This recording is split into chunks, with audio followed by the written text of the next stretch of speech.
For over 10 years, Yamaha has lived and breathed the inline-4 philosophy, quick in the corners, agile, and always a standout in qualifying.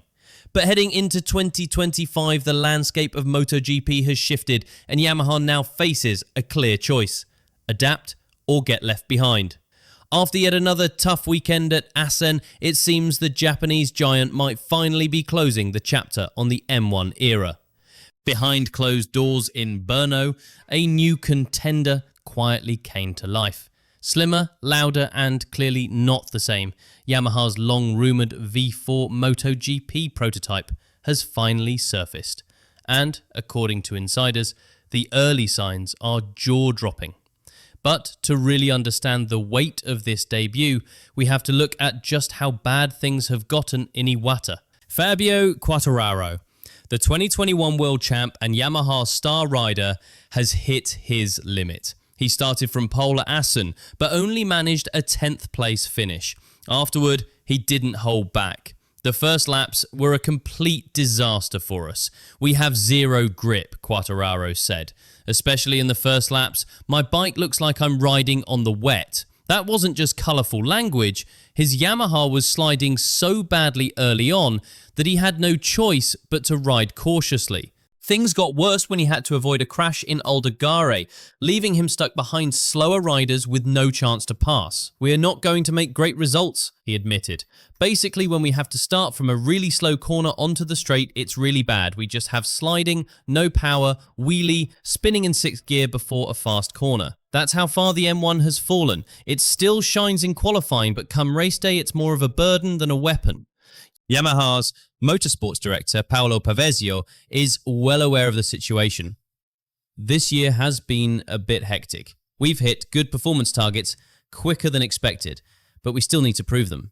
And when asked about Quartararo's headline-making remarks, where he hinted at leaving Yamaha if things don't improve, Pavesio didn't hold back. "Honestly, we don't need interviews to stay motivated. We know what's going on." He also criticised how the media chopped up Quartararo's full interview. A 20-minute conversation with Fabio got turned into a 60-second clickbait Instagram story. It's part of the game, we know. Still, Yamaha's message is loud and clear. They aren't ignoring the issues. If anything, they're going all in on a new direction.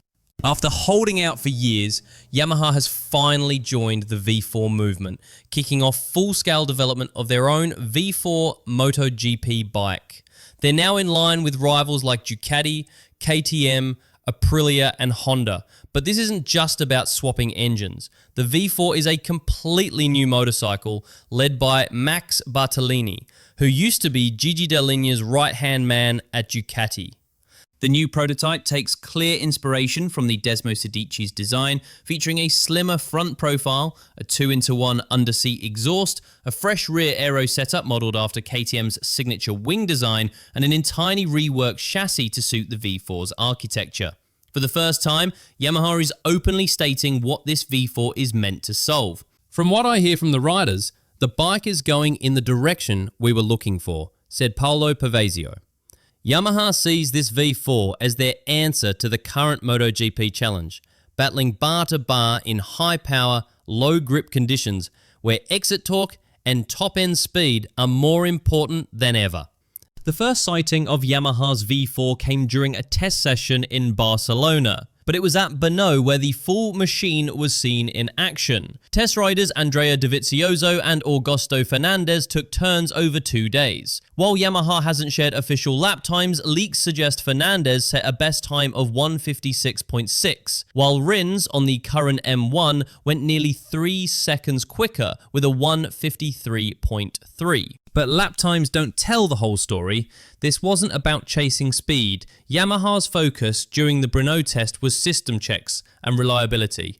The bike itself wasn't even in final form. It had gold leaf heat shielding, test spec swing arms, Ducati-style optical sensors for data collection, and extra side louvers on the fairing to improve cooling. One major design choice stands out: a centrally mounted exhaust. Unlike the M1's inline-4, this layout means Yamaha can't use mass dampers with the V4. Is diving into a completely fresh concept, and they're not shying away from pushing boundaries. While the company still claims that no final call has been made on whether the V4 will race, the direction is becoming pretty clear. Quartararo may have let the real plan slip when he said, normally next year we will have a new bike, completely new, with the V4. But Yamaha's vision goes far beyond just a new engine. Pavesio confirmed they're making a huge multi-layer investment.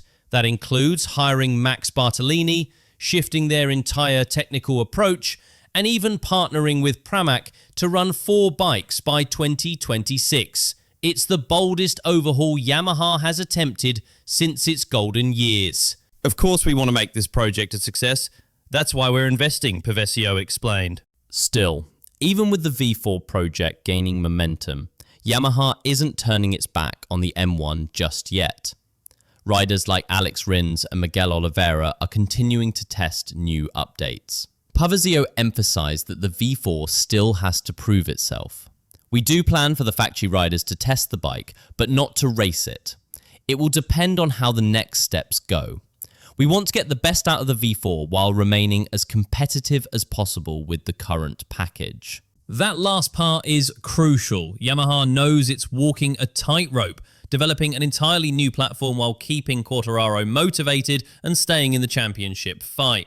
The next big turning point might arrive sooner than anyone expects.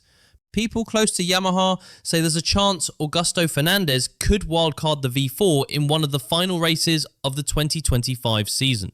All eyes are on the post-Misano group test set for September 15th.